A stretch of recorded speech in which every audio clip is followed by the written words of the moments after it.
Hello, ധന്യസ് kitchen ജേണിയിലേക്ക് എല്ലാ കൂട്ടുകാർക്കും സ്വാഗതം. വളരെ എളുപ്പത്തിൽ നമ്മൾ ഇന്നൊരു ഈവനിങ് സ്നാക്സ് റെസിപ്പി ഉണ്ടാക്കിയെടുക്കുകയാണ് കേട്ടോ. അപ്പോൾ ഇത് ഉണ്ടാക്കാനായിട്ട് ആദ്യം തന്നെ നമ്മളിവിടെ ഗോതമ്പ് പൊടി ഒരു 2 കപ്പ് എടുക്കുന്നുണ്ട്. അര കപ്പോളം മൈദപ്പൊടി എടുക്കുന്നുണ്ട്. അപ്പോൾ മൈദപ്പൊടി വേണ്ടെന്നുള്ളവർക്ക് ഇത് സ്കിപ്പ് ചെയ്യാം കേട്ടോ. ഞാനിവിടെ 2.5 കപ്പ് എല്ലാം കൂടെ എടുത്തിട്ടുണ്ട്. ഇനി ഇതിലേക്ക് ഒരു അര സ്പൂണോളം ഉപ്പ് ചേർത്ത് കൊടുക്കാം. അര സ്പൂണോളം മഞ്ഞൾപ്പൊടി ചേർത്ത് കൊടുക്കാം. അതുപോലെ തന്നെ മുളക് പൊടിയും കൂടെ ചേർത്ത് കൊടുക്കാം, അര സ്പൂണോളം. ഇനി ഇതിലേക്ക് സ്പെഷ്യലായിട്ട് ചേർത്ത് കൊടുക്കുന്നത് ഇത് അജ്വാനാണ് കേട്ടോ. അയമോദകം എന്ന് പറയും, നല്ലൊരു ടേസ്റ്റ് മേക്കറാണ് ഇത്. ഞാനൊരു 1/4 സ്പൂണോളം എടുത്തിട്ടുണ്ട്. ഇത് കൈകൊണ്ട് ഇങ്ങനെ ഞെരടിയിട്ട് കൊടുക്കണം. ഇത് ഗ്യാസ് ട്രബിളിനൊക്കെ നല്ലതാണ് കേട്ടോ. വയറിങ്ങനെ വല്ലാത്ത അസ്വസ്ഥതയ്ക്കൊക്കെ നല്ലതാണ്. അപ്പോൾ അതും കൂടെ ഇട്ട് കൊടുത്തിട്ടുണ്ട്. നല്ല മണമാണ് കേട്ടോ ഇതിങ്ങനെ ഇട്ട് കൊടുത്തു കഴിഞ്ഞാൽ.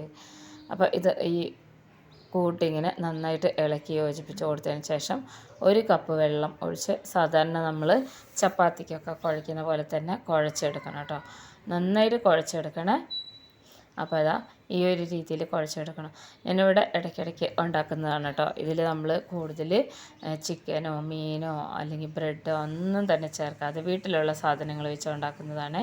അപ്പോൾ ഞാൻ നന്നായിട്ട് കുഴച്ചെടുത്തിട്ടുണ്ട്. ഈ ഒരു കൂട്ട് നല്ലൊരു മണമാണ് കേട്ടോ. നമ്മളെല്ലാ മസാലാസും ഇതിൽ ഓൾറെഡി ചേർത്ത് കൊടുത്തു കഴിഞ്ഞു. ഇനി ഇതൊരു 5-10 മിനിറ്റ് മാത്രം ഒന്നിങ്ങനെ അടച്ചു വെച്ചതിന് ശേഷം ഈ ഒരു രീതിയിൽ നമ്മൾക്കൊന്നിങ്ങനെ ഷേപ്പ് ചെയ്തെടുക്കണം.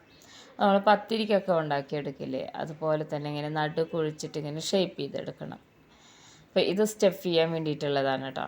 അപ്പോൾ ഗോതമ്പ് പൊടിയിലാവുമ്പോൾ കുട്ടികൾക്കൊക്കെ കഴിക്കാൻ കുറച്ചുകൂടെ നല്ലതാണ്, സ്കൂളിലൊക്കെ കൊടുത്തു വിടാൻ നല്ലതാണ്. ഇനി ഇത് ഞാൻ വെള്ളക്കടല 1 കപ്പോളം വേവിച്ച് വെച്ചതാണ് കേട്ടോ. ഉപ്പിട്ട് നന്നായിട്ട് വേവിച്ച് വെച്ചതാണ്. അപ്പോൾ ഇത് വെള്ളം വാർത്ത് വെച്ചിട്ടുണ്ടായിരുന്നതാണ്. ഇത് ഇനി ഒന്ന് ഉടച്ചെടുക്കണം. അപ്പോൾ ഇത് ചൂടിൽ തന്നെ ഉടച്ചെടുക്കണമെന്നുണ്ടെങ്കിൽ ഈ ഒരു രീതിയിൽ ഉടച്ചെടുക്കാവുന്നതാണ്. അപ്പോൾ 1 കപ്പോളാണ് ഞാനിതിൽ എടുത്തിട്ടുള്ളത് കേട്ടോ. അതല്ലാതെ നമുക്ക് മസാലേൻ്റെ കൂടെ ഉടച്ചു കൊടുക്കാം. അപ്പോൾ ഇതിവിടെ ഇരിക്കട്ടെ. ഞാൻ ഒരു കടായി സ്റ്റൗവിൽ വെച്ചിട്ടുണ്ട്. ചൂടായി വരുമ്പോൾ ഒരു 2 ടേബിൾ സ്പൂണോളം സൺഫ്ലവർ ഓയിൽ, അര സ്പൂണോളം ക്യൂമിൻ സീഡ് ജീരകം ഇട്ട് കൊടുത്ത് ഒരു അര സ്പൂണോളം തന്നെ. ഇനി ഇതിലേക്ക് ഗരം മസാലപ്പൊടി ചേർത്ത് കൊടുത്തിട്ടുണ്ട്. അര സ്പൂണോളം മുളക്, അര സ്പൂണോളം മഞ്ഞൾപ്പൊടി, മുളക് പൊടി.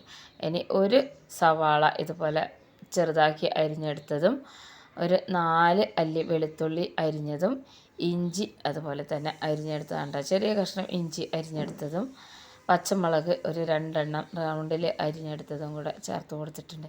ഇനി ഈ മസാല ഒന്ന് ഇളക്കി കൊടുക്കാം. ഇതിങ്ങനെ ഒത്തിരി ഇങ്ങനെ വഴറ്റിയെടുക്കൊന്നും വേണ്ട, കളറൊന്നും അധികം മാറിപ്പോവണ്ട കേട്ടോ. ആ ഒരു രീതിക്ക് ഇതിനെ ഒന്ന് മിക്സ് ചെയ്തെടുക്കണം. അപ്പോൾ അതാ പെട്ടെന്ന് തന്നെ ഈ മസാല റെഡിയാവും. അപ്പോൾ നമ്മുടെ മസാല റെഡി ആയിട്ടുണ്ട്. ഇനി ഇതിലേക്ക് കറിവേപ്പില ഒരു 2 അല്ലി ഇട്ട് കൊടുത്തിട്ടുണ്ട്. മല്ലിയില ഒരു 2 പിടി ഇട്ട് കൊടുത്തിട്ടുണ്ട്. ഇത്രയാണ് കേട്ടോ ഇതിൻ്റെ മസാല. ഇതിൽ നമ്മൾ തക്കാളിയൊന്നും ചേർത്ത് കൊടുക്കുന്നില്ല. സവാളക്കൂട്ട് ഒത്തിരി ഒന്നിങ്ങനെ വഴറ്റിയെടുക്കണം കേട്ടോ. അപ്പോൾ ഇത് നമുക്ക് ഉള്ളിൽ സ്റ്റഫ് ചെയ്യാനുള്ളതാണ്. എല്ലാവർക്കും ഇഷ്ടമാവും. സാധാരണ നമ്മൾ ഉണ്ടാക്കുന്നതിൽ നിന്ന് കുറച്ച് വ്യത്യസ്തമായിട്ടും ചേർക്കുന്ന ഐറ്റംസൊക്കെ കുറച്ച് വെറൈറ്റി ആയിട്ടുള്ളതാണ് കേട്ടോ. അപ്പോൾ ഇതുപോലെ ഇളക്കി കൊടുത്തിട്ടുണ്ട്. ഇനി നമുക്ക് സ്റ്റൗ ഓഫ് ചെയ്യാം. ചെറുതായിട്ടൊന്ന് ചൂടാറിയാൽ മതി. ഞാനിപ്പോൾ ഇവിടെ സ്റ്റൗവിൽ നിന്ന് ഇറക്കി വെച്ചിട്ടുണ്ട്. ഒത്തിരി ചൂടാറി പോകണ്ട. ചെറുതായിട്ടൊന്ന് ചൂടാറി വരുമ്പോൾ തന്നെ നമ്മൾ നേരത്തെ എടുത്തു വെച്ചിട്ടുള്ള കടലയുണ്ടല്ലോ, കുറച്ചൊന്നിങ്ങനെ ഉടച്ചു കൊടുത്തിട്ടുണ്ടായിരുന്നു. ബാക്കി ഇനി കുറച്ചുകൂടി ഈസി ആയിട്ട് ഉടച്ചു കൊടുക്കാമെന്ന് വെച്ച് കഴിഞ്ഞാൽ ഈ കൂട്ടിലേക്ക് ഇട്ട് കൊടുത്തതിന് ശേഷം ഇനി ഇതിലേക്ക് കുറച്ച് ഉപ്പിട്ട് കൊടുക്കണം. ഓൾറെഡി നമ്മൾ കടലയിൽ ഉപ്പിട്ടിട്ടുണ്ട്, എന്നാലും കുറച്ചും കൂടെ ഉപ്പിട്ട് കൊടുത്തിട്ട് പിന്നെ ഇതുപോലെ ഒന്നിങ്ങനെ മാഷ് ചെയ്തെടുക്കുക. ഇതുകൊണ്ടല്ലെങ്കിൽ ഗ്ലാസ് ഉണ്ടല്ലോ, സ്റ്റീൽ ഗ്ലാസിൻ്റെ അടിഭാഗമായിട്ട് ഇങ്ങനെ നന്നായിട്ട് മാഷ് ചെയ്ത് കൊടുക്കണം. അപ്പോൾ നല്ലോണം യോജിപ്പിച്ചെടുക്കണം. ഈ മസാലയൊക്കെ ഈ വെള്ളക്കടലയിൽ ഇങ്ങനെ പിടിച്ചിരിക്കണം കേട്ടോ.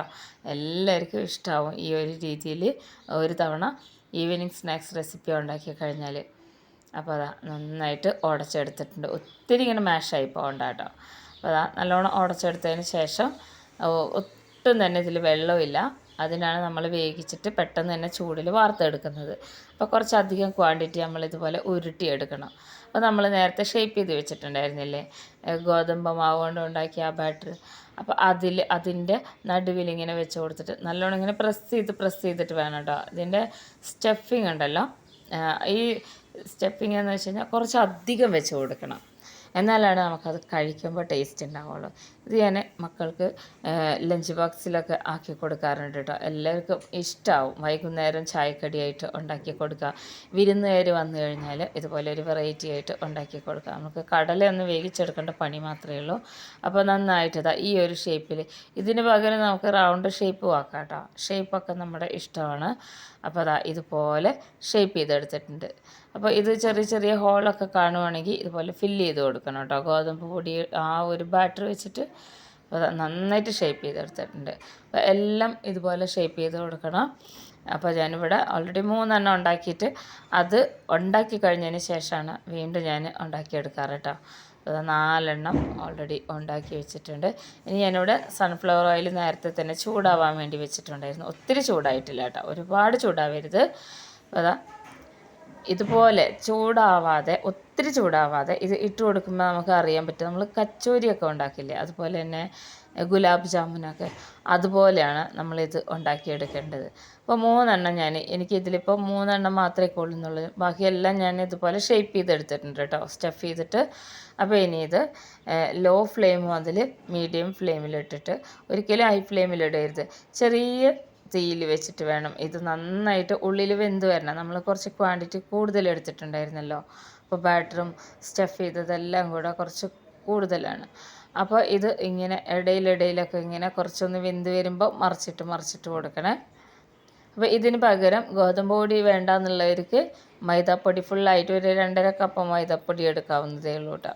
ഞാനിപ്പോൾ ഇവിടെ മക്കൾക്കൊക്കെ ഉണ്ടാക്കുമ്പോൾ കുറച്ചും കൂടി നല്ലതായിട്ട് ഗോതമ്പ് പൊടിയാണ് ഉണ്ടാക്കിയെടുക്കാറ്, ഗോതമ്പ് പൊടി വെച്ചിട്ട്. അപ്പോൾ നന്നായിട്ട് ഇതുപോലെ ഇങ്ങനെ ഇളക്കിക്കൊണ്ടിരിക്കണം. ഒത്തിരി ഇങ്ങനെ പൊട്ടിപ്പോവാത്ത രീതിയിൽ ഒന്ന് വെന്തതിന് ശേഷം നമ്മളിങ്ങനെ ചുറ്റിച്ച് കൊടുക്കണം. അപ്പോൾ തിരിച്ച് മറിച്ചൊക്കെ ഇതിൻ്റെ ഇടയിൽ ഇട്ട് കൊടുക്കുന്നുണ്ട് കേട്ടോ. അപ്പോൾ കുറച്ചും കൂടെ ഒന്നിങ്ങനെ വലുതായ പോലെയില്ലേ, അതിങ്ങനെ റൗണ്ടായിട്ട് വരുന്നൊരു ഫീലാണ്. അപ്പോൾ നമ്മൾ സാധാരണ കച്ചോരിയൊക്കെ ഉണ്ടാക്കുന്ന പോലെ തന്നെയാണ് കേട്ടോ. അപ്പോൾ അത് 2 സൈഡും ആയി വന്നിട്ടുണ്ട്. ഇനി നമുക്ക് ഇതിനെ ഈ എണ്ണയിൽ നിന്ന് കോരാം. നല്ല ഷേപ്പാണ്, അതുപോലെ തന്നെയാണ് കേട്ടോ ഇതിങ്ങനെ കഴിക്കാൻ. അപ്പോൾ ഇനി ഇതിനെ നമുക്കൊരു പാത്രത്തിലേക്ക് മാറ്റാം.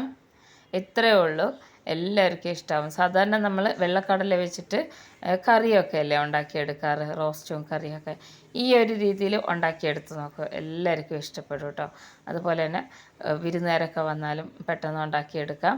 അപ്പോൾ ഇത് എല്ലാവരും ഉണ്ടാക്കി നോക്കണം. വീഡിയോ ഇഷ്ടപ്പെട്ട നമ്മുടെ ചാനലൊന്ന് സബ്സ്ക്രൈബ് ചെയ്ത് വയ്ക്കാനും മറക്കരുത് കേട്ടോ. ഫ്രണ്ട്സിനൊക്കെ ഒന്ന് ഷെയർ ചെയ്ത് കൊടുക്കണേ. അപ്പോൾ ഇനി ഇത് നല്ല ചൂടാണ് കേട്ടോ, നമുക്കിതൊന്ന് ഇങ്ങനെ പൊട്ടിച്ച് നോക്കാം. അപ്പോൾ ശരിക്കും കച്ചോരി പോലെ തന്നെയാണ്, പക്ഷേ ടേസ്റ്റൊക്കെ കുറച്ച് വ്യത്യസ്തമായിട്ടാണ് കേട്ടോ. അപ്പോൾ ഇതിങ്ങനെ പ്രസ് ചെയ്ത് വരുമ്പോൾ ഇതിൻ്റെ ഉള്ളിലുണ്ടോ സ്റ്റഫിങ് ഇങ്ങനെ നല്ല ഫില്ലായിട്ട് ഇരിക്കണം, നല്ലോണം നിറഞ്ഞിരിക്കുന്ന പോലെ തോന്നണം. അപ്പോൾ ഇത് എല്ലാവരും ഉണ്ടാക്കി കഴിച്ച് നോക്കണം, നല്ലൊരു ടേസ്റ്റാണ്. അപ്പോൾ ഇതുപോലെയുള്ള ഈസി റെസിപ്പീസുമായിട്ട് അടുത്ത വീഡിയോയിൽ കാണാം.